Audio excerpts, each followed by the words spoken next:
PKL Pasar Mardika kembali demo tolak relokasi ke Pasar Transit Paso.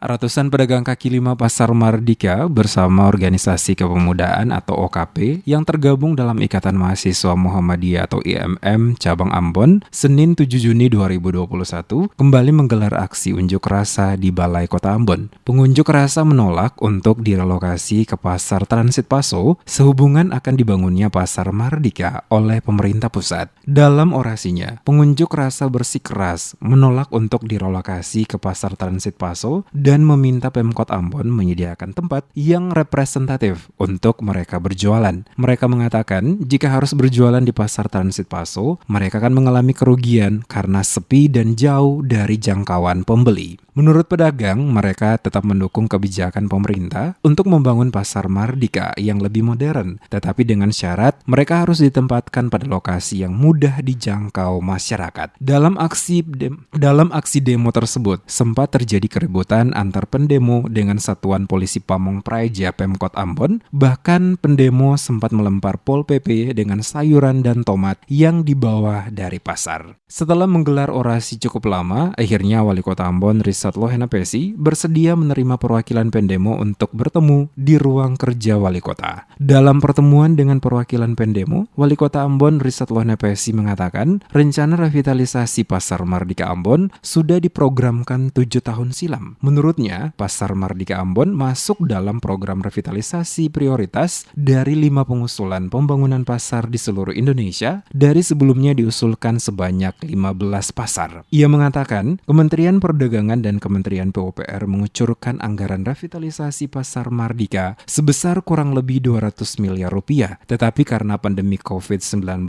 maka fokus pelaksanaan pembangunan akan dilaksanakan pada 2021. Proyek revitalisasi dari pasar tradisional menjadi modern, kata Wali Kota, seyogyanya sudah dilakukan pada tahun 2019 lalu. Mengingat minimnya anggaran dari pemerintah pusat, maka proyek pembangunan baru dapat direalisasi pada tahun 2021.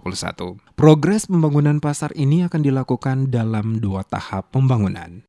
Dijelaskan oleh Lohenapesi, perjuangan untuk mendapat persetujuan pemerintah pusat setelah ditinjau langsung oleh Presiden Joko Widodo ke Ambon yang sebelumnya ditinjau oleh Menteri Perdagangan dan Menteri Keuangan Sri Mulyani. Untuk menjawab keinginan para pedagang, Wali Kota Ambon berencana akan menemui Gubernur Maluku Murad Ismail untuk meminta penggunaan lahan seputar Benteng Victoria guna dijadikan sebagai tempat berjualan sementara bagi para pedagang.